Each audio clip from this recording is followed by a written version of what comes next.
रात के 12 बजे दरवाजे के पीछे कुछ फुसफुसाया। एक बुजुर्ग सी औरत का साया। उसकी आंखें लाल और खौफनाक रवि के पैरों में जंजीरें। वो औरत धीरे धीरे रवि की तरफ बढ़ती है।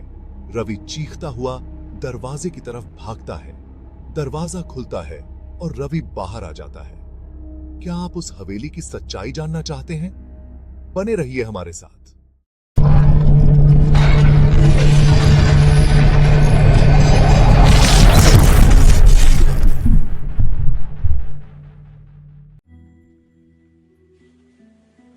रवि हंसता था भूतों की बातों पर। बकवास। उसे इन कहानियों में कोई सच्चाई नहीं दिखती थी। वो कहता था, ये तो बस ज्यादा सोचने वालों के वहम होते हैं। भूत प्रेत जैसी चीजें सिर्फ कहानियों में होती हैं। उसकी ये शक करने की आदत उसके दोस्तों के बीच मशहूर थी, जो अक्सर उसके इस अटूट तर्क पर उसे चिढ़ाते रहते थे। वे उसे हमेशा चुनौती देने का मौका ढूंढते रहते थे। एक दिन उन्होंने उसकी बहादुरी का असली इम्तिहान लेने का फैसला किया। वे चाहते थे कि रवि अपनी बातों को साबित करे। जंगल के बीचों बीच एक पुराना हवेली है, विक्रम ने धीमे और रहस्यमयी स्वर में कहा। कहते हैं वहां एक औरत का भूत रहता है जिसकी मौत टूटे हुए दिल से हुई थी। रवि बेफिक्र होकर हंसा। उसे यह सब मजाक लगता था। और तुम चाहते हो कि मैं वहां एक रात बिताऊं? प्लीज ये ड्रामा मुझ पे मत करो, उसने हंसते हुए कहा। हम सीरियस हैं, प्रिया ने जोर देकर कहा। उसकी आंखों में डर और उत्साह का मिला जुला भाव था। यह कोई मजाक नहीं है।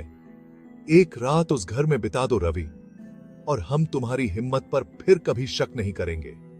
दोस्तों ने उसे चुनौती दी।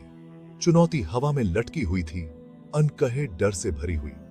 सभी की नजरें रवि पर टिकी थीं। रवि, जो कभी पीछे हटने वाला नहीं था, बिना किसी हिचकिचाहट के मान गया। उसने खुद को साबित करने का मौका देखा और चुनौती स्वीकार कर ली।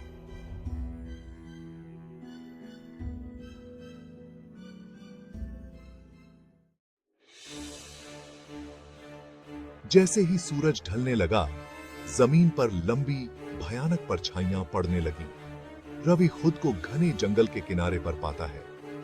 एक टॉर्च और एक स्लीपिंग बैग के अलावा और कुछ भी साथ लिए बिना वो अनजान रास्ते पर चल पड़ता है। हवा में गीली मिट्टी और सड़ते पत्तों की गंध भर जाती है।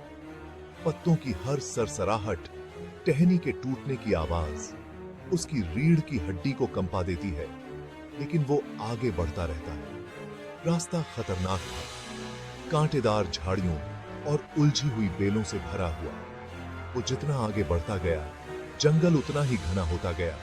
सूरज की रोशनी पत्तों की मोटी छतरी को भेदने के लिए संघर्ष कर रही थी। अंत में जैसे ही अंधेरा जंगल में छा गया, उसने उसे देखा। एक जीर्ण शीर्ण हवेली का सिलहूट मरती हुई रोशनी के सामने। हवेली उसके सामने खड़ी थी। उसका कभी भव्य रहा चेहरा अब टूट रहा था और रेंगती हुई बेलों से ढका हुआ था। लोहे के फाटक अपने कब्जों से लटके हुए थे और रवि के उन्हें धकेलने पर कराहते हुए आवाज कर रहे थे। हवा में एक भयानक सन्नाटा छा गया था, जो केवल पत्तों की सरसराहट और उल्लू के दूर से आते हुए हू से टूट रहा था। अंदर कदम रखते ही रवि धूल की एक मोटी परत से घिर गया। हर कोने से मकड़ी के जाले लटके हुए थे और हवा में सड़ांध की गंध भरी हुई थी। उसने कमरे में अपनी टॉर्च जलाई। उसकी रोशनी में सड़ते हुए फर्नीचर और दीवारों पर फीके पड़ चुके चित्र दिखाई दे रहे थे। सन्नाटा बेचैन करने वाला था, लगभग दमनकारी। यह ऐसा था जैसे घर खुद ही अपनी सांस रोक रहा हो।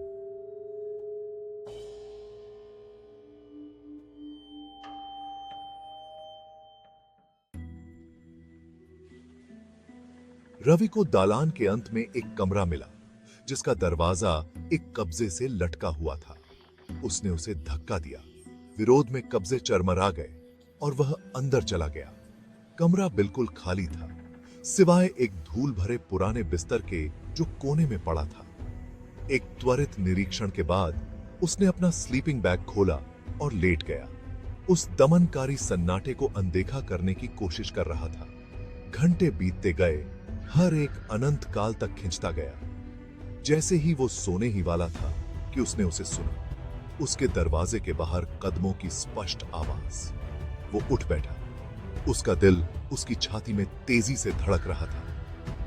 कदम धीमे और जानबूझकर उठाए जा रहे थे। हर पल उसके करीब आ रहे थे। डर, ठंडा और तेज रवि के धैर्य को भेदता हुआ। उसने खुद को यकीन दिलाया था कि यह बस कोई जानवर होगा, हवा होगी, कुछ भी, लेकिन वो नहीं जो उसके अंदर के डर से चिल्ला रहा था। कदम उसके दरवाजे के ठीक बाहर रुक गए। उसने अपनी सांस रोक ली। उसके शरीर की हर मांसपेशी तनी हुई थी, थोड़ी सी भी आहट सुनने के लिए। तभी उसने उसे देखा। दरवाजे के नीचे रोशनी की एक किरण जो बड़ी होती जा रही थी, जैसे कुछ पास आ रहा हो। वो पीछे हट गया। उसका खून ठंडा पड़ गया। जैसे ही दरवाजा चरमराता हुआ खुला, दरवाजे में एक आकृति दिखाई दी जो परछाई में डूबी हुई थी। उसका चेहरा धुंधला था, लेकिन दो चमकती हुई लाल आंखें थीं जो उसकी आत्मा में जैसे जल रही थीं। रवि के गले से एक चीख निकल गई क्योंकि आकृति उसकी ओर बढ़ी। उसके पैर जमीन को छूते हुए नहीं दिख रहे थे। वो पीछे हट गया। उसके हाथ ठंडी, सख्त फर्श पर रेंग रहे थे, लेकिन अब कहीं जाना नहीं था। वो फंस गया था। हवा भारी हो गई। तापमान गिर गया, जैसे बर्फीली ठंड ने उसे अपनी चपेट में ले लिया हो। आकृति उसके कुछ ही इंच की दूरी पर रुक गई और एक आवाज जो दुख और गुस्से से भरी हुई थी उसके कान में फुसफुसाई। तुम्हें यहां नहीं होना चाहिए। ये फुसफुसाहट भरी आवाज आई, कर्कश, मानो सालों से इस्तेमाल नहीं की गई हो। रवि ने बोलने की कोशिश की, चीखने की कोशिश की, लेकिन कोई आवाज नहीं निकली। ऐसा लग रहा था जैसे किसी अनदेखी शक्ति ने उसकी आवाज छीन ली हो। रवि में दहशत दौड़ गई। उसकी आंखें डर से चौड़ी हो गईं। उसका दिल उसके सीने में ढोल की तरह धड़क रहा था, जैसे किसी ने उसे जोर से दबा दिया हो, क्योंकि वह उस अनदेखी शक्ति के खिलाफ संघर्ष कर रहा था जिसने उसे बंदी बना रखा था। वह पूरी ताकत से लड़ रहा था। उसने खुद को छुड़ाने की कोशिश की और लात मारी, लेकिन हर प्रयास व्यर्थ जा रहा था। उस आतंक की चपेट से मुक्त होने के लिए बेताब था जिसने उसे जकड़ रखा था। उसकी हर हरकत में हताशा झलक रही थी।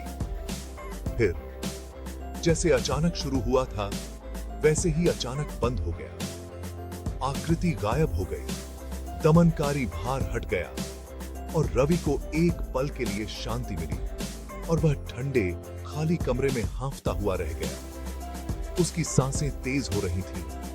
उसे दौड़ना याद नहीं था। सब कुछ धुंधला था।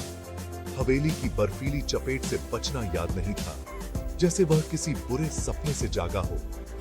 लेकिन जब उसने फिर से अपनी आंखें खोली तो उसे एक नई दुनिया दिखाई दी। तो वह एक पेड़ की छाया में लेटा हुआ था। उसकी थकान साफ झलक रही थी। उसके दोस्त उसके ऊपर उत्सुकता से मंडरा रहे थे। उनकी आंखों में चिंता और राहत का मिश्रण था। रवि, भगवान का शुक्र है तुम ठीक हो, प्रिया रोई। उसकी आवाज में खुशी और चिंता दोनों थी। राहत उसके चेहरे पर तैर रही थी। उसकी आंखों में आंसू थे, लेकिन वह मुस्कुरा रही थी। जैसे ही रवि धीरे धीरे होश में आया, उसने खुद को एक अजीब और डरावने कमरे में पाया।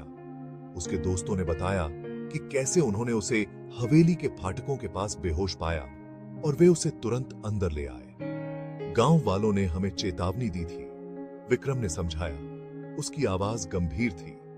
यह जगह सुरक्षित नहीं है। उन्होंने कहा कि एक सफेद साड़ी में एक औरत हवेली में भटकती है और वह बहुत खतरनाक है।